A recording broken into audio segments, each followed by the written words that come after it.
Hi, my name is Vanessa Diffenbaugh, and I'm the author of The Language of Flowers. This book is about a young woman named Victoria, and she's learned in her life to communicate through the language of flowers.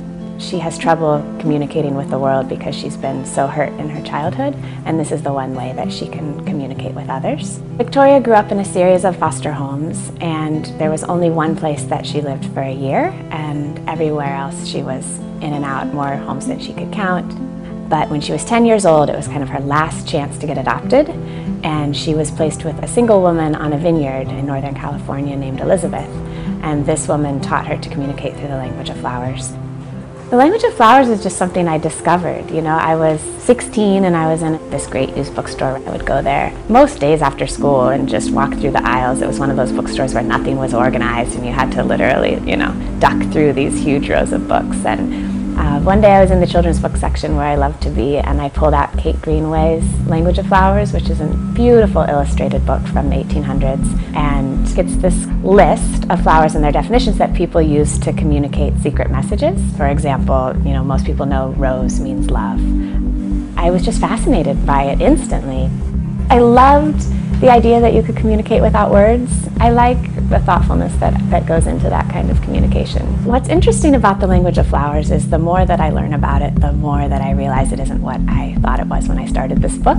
So one thing that happens in my book is Elizabeth says to Victoria when she's young that the flowers are non-negotiable. They have their meaning and that's it, and she's lived her whole life that way. And halfway through the book she realizes there's actually more than one definition for almost every flower. And I discovered it right along with Victoria, and I was shocked and also disappointed, as Victoria is, because Victoria feels like this is one thing she knows to be true and one thing that she understands, and here it is slipping out from under her.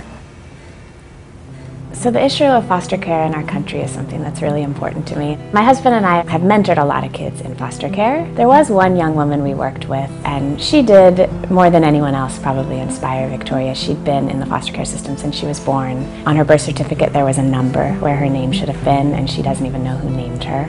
She was never anywhere for more than a year, and she was such a beautiful, smart, passionate young woman, and completely unpredictable. And as much as we loved her, I just could never get over the sense that she really, really struggled to love us back, as much as she wanted to, and I know she did. She struggled with that. This young woman, I would say, really, more than anyone else, inspired the idea behind the book, which was, what is it like to try to love if you've never been loved yourself?